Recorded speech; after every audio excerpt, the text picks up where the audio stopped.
अस्सलाम वालेकुम dear students. बेटा आज हम जो चैप्टर स्टार्ट कर रहे हैं वो सेकंड चैप्टर है एस ब्लॉक एलिमेंट्स, जिसमें फ़र्स्ट और सेकंड ग्रुप एलिमेंट्स शामिल हैं और इसके बारे में हम थोड़ा सा डिटेल में पढ़ेंगे मज़ीद। ऑलरेडी हम इसके बारे में बहुत सारा कुछ पढ़ चुके हैं फ़र्स्ट चैप्टर में। तो फ़र्स्ट और सेकंड ग्रुप एलिमेंट्स को हम एस ब्लॉक एलिमेंट्स इसलिए कहते हैं क्योंकि इनके एस ऑर्बिटल्स आखिरी शेल में in the process of filling हैं। फर्स्ट ग्रुप को अल्कली मेटल्स, सेकंड को अल्कलाइन अर्थ मेटल्स कहते हैं। फर्स्ट को अल्कली मेटल्स क्यों कहते हैं, अक्सर ये क्वेश्चन आपके पेपर में आता है, और सेकंड को अल्कलाइन अर्थ मेटल्स क्यों कहते हैं। तो पेज नंबर 2 पे दो पैराग्राफ्स हैं, एक ऊपर वाला एक नीचे वाला। जो सेंटर वाला पैराग्राफ है वो इन दोनों का आंसर है, दोनों क्वेश्चंस का। अल्कली मेटल्स को अल्कली मेटल्स इसलिए कहते हैं क्योंकि अल्कली का वर्ड अरेबिक से ड्राइव हुआ है, जिसका मतलब है एशेस। तो अरब ये टर्म इस्तेमाल करते थे मेटल्स के लिए, क्योंकि उन्होंने देखा कि अगर प्लांट्स को हम जलाते हैं, एशेस राख, पौधों की राख से घास फूस वगैरह या पत्तों को, सूखे पत्तों को जलाने से जो राख हासिल होती है उसमें ज़्यादा अमाउंट जो है वो किसकी, सोडियम और पोटाशियम की। इस वजह से उन्होंने इनको अल्कली मेटल्स कहा। और अल्कली मेटल्स के अंदर lithium, sodium, potassium, rubidium, caesium and francium तमाम एलिमेंट्स शामिल हैं। और alkaline earth metal second group को इसलिए कहते हैं क्योंकि ये अर्थ क्रस्ट में, because they produce alkalis in water, पानी में डिज़ोल्व होकर बेस बनाते हैं, अल्कली मेटल्स भी और ये भी। लेकिन बेस बनाने के साथ साथ ये क्या करते हैं, ये वाइडली पाए जाते हैं अर्थ क्रस्ट के अंदर, ज़मीन के ऊपर वाली तह में ज़्यादातर पाए जाते हैं। इसलिए अल्कलाइन का वर्ड बेसिक करैक्टर से निकला है और अर्थ का वर्ड जो है वो अर्थ क्रस्ट में इनकी प्रेजेंस से, इनकी अक्रंस से निकला है। अल्कली और अल्कलाइन अर्थ मेटल जो है वो बहुत ज़्यादा रिएक्टिव हैं, और इस चैप्टर में हम इनकी इलेक्ट्रॉनिक कॉन्फ़िगरेशन पढ़ेंगे और इनकी अक्रंस पढ़ेंगे, ठीक है, जो मेनली हम स्टार्ट के टॉपिक्स में डिस्कस करेंगे। जी तो बेटा अब हम मूव करते हैं नेक्स्ट अल्कली मेटल्स की तरफ। अल्कली मेटल्स जो उन्होंने थोड़ी सी डिटेल में बताया हुआ है कि ये +1 ऑक्सीडेशन स्टेट शो करते हैं, क्योंकि इनके आखिरी शेल में एक ही इलेक्ट्रॉन है। और दूसरा इनकी वेरिएशंस है, इनकी इलेक्ट्रॉनिक कॉन्फ़िगरेशन दी गई है और इनकी प्रॉपर्टीज़ की वेरिएशन दी गई है। ये तमाम वेरिएशंस प्रॉपर्टीज़ की जो टेबल में दी हुई हैं हमने पिछले चैप्टर में पढ़ी हुई हैं, बस इनमें इनकी कॉन्स्टेंट वैल्यूज़ जो हैं वो दिखा रहे हैं किस तरह से काम हो रही हैं।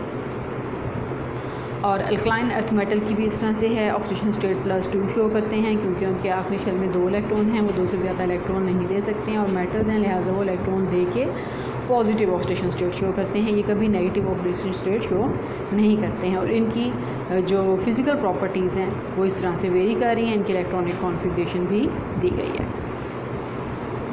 नेक्स्ट बेटा है अक्रंस of alkali metals. Alkali metals बहुत ज़्यादा रिएक्टिव हैं। अल्कली और अल्कलाइन अर्थ मेटल्स ये फ्री स्टेट में नहीं पाई जाती हैं, हमें सोडियम, लिथियम, रुबीडियम अलग नहीं मिलती है। अगर लैब में इसको स्टोर भी किया जाता है सोडियम को, तो वो केरोसिन ऑयल, मिट्टी के तेल में रखा जाता है ताकि ये किसी चीज़ से रिएक्ट ना करे। अदरवाइज़ उसमें से अगर हम निकाल देते हैं तो ये ख़राब हो जाती है। ओपन अगर हम रखते हैं, एयर से रिएक्ट कर जाती है, हवा में मौजूद गैसेस से रिएक्ट कर जाती है। अगर पानी में डालें तो एक्सप्लोजन काज करती है, बहुत तेज़ धमाके की तरह, धमाके जैसा रिएक्शन शो करती है। और इनके जो मिनरल्स हैं वो हैं, name of the minerals and the chemical formulas, lithium के दिए गए हैं, सोडियम और पोटाशियम के। तो बेटा इनके जो मिनरल्स हैं इनके नेम MCQs में भी आ सकते हैं, नेम आ सकते हैं, आपने फार्मूलाज देने होंगे, और इनके नाम और केमिकल फार्मूलाज शॉर्ट क्वेश्चन के तौर पे भी आ सकते हैं, किसी एक एलिमेंट के मिनरल्स के नेम आपने लिखने होंगे। जी नेक्स्ट हम मूव करते हैं अगले पेज की तरफ, जिसमें वो बताते हैं कि लिथियम है, सोडियम है, पोटाशियम है, इन तीनों के तो मिनरल्स पाए जाते हैं। सेकंड पैराग्राफ देखें कि small amount of rubidium and caesium भी पोटाशियम साल्ट के साथ पाए जाते हैं, इनके अलग से मिनरल्स नहीं पाए जाते हैं।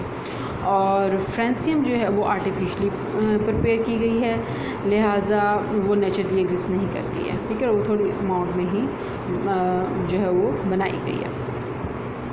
जी बेटा नेक्स्ट हमारे पास है अक्रंस ऑफ अल्कलाइन अर्थ मेटल्स। अब अल्कलाइन अर्थ मेटल्स किस तरीके से कहाँ कहाँ पाई जाती हैं। पहले हमने पढ़ी है अक्रंस ऑफ अल्कली मेटल्स, अब हम पढ़ रहे हैं अक्रंस of alkaline earth metals. Being very reactive, alkaline earth metals do not occur in free state. Free state में नहीं पाई जाती, कंबाइंड स्टेट में पाई जाती हैं। Magnesium and calcium are very abundant in earth crust में ज़्यादा पाए जाते हैं। The outer portion of the earth was originally in the form of silicates and alumino silicates of recline earth metals. Outer portion of earth जो start में था अब तो इरोड हो गया ना, इरोजन होती है यानी कि हवा की वजह से, पानी की सैलाबों की वजह से, हवा की वजह से पानी की ऊपर वाली तह इरोड हो जाती है, उड़ जाती है, चली जाती है, बह जाती है।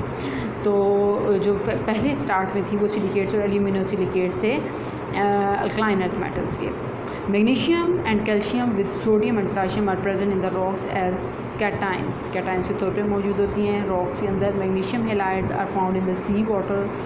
और मैग्नीशियम और कहाँ पे पाई जाती है? Is an essential constituent of the chlorophyll.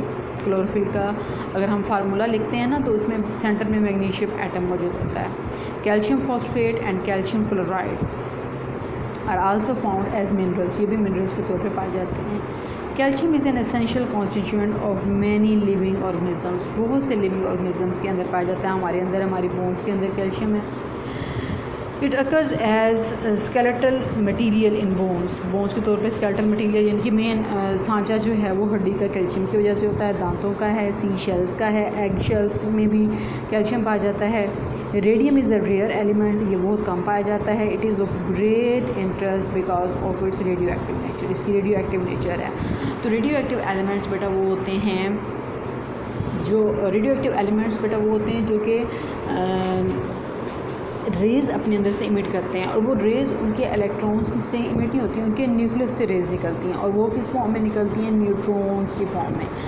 तो इस तरह से जब न्यूट्रॉन्स की फॉर्म में उसके अंदर से रेज़ निकलती रहती हैं, उनके अंदर ब्रेक डाउन होती रहती है, तो उसका एटॉमिक मास बदलता रहता है, ठीक है। एटॉमिक नंबर भी वेरी करता है कि प्रोटॉन टूट के न्यूट्रॉन और एंटी न्यूट्रिनो बना रहे हैं, और वो उसमें से निकल रहे हैं, मज़ीद छोटे कंपोनेंट्स में टूट रहे हैं, जिसकी वजह से उनका एटॉमिक नंबर बदलता रहता है, और रेडिएशंस निकलने की वजह से वो एक से दूसरे एलिमेंट में कन्वर्ट हो जाते हैं। जी बेटा, अब यहाँ पे टेबल दिया गया है जिसमें बेरिलियम के मिनरल्स हैं, मैग्नीशियम के हैं और कैल्शियम के हैं।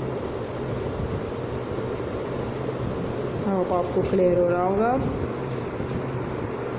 हाँ जी, बेरिलियम के बेराइल है, क्राइसोबेराइल है, मैग्नीशियम का मैग्नीसाइट है, डोलोमाइट है, कार्नेलाइट है, एप्सम सॉल्ट है, सोप स्टोन है, एस्बेस्टोस है, और कैल्शियम का कैल्साइट है, जिप्सम है, और फ्लोराइट है, फॉस्फोराइट है, और स्ट्रोंशियम का है, स्ट्रोंशियनाइट है, और बेरियम का बेराइट है।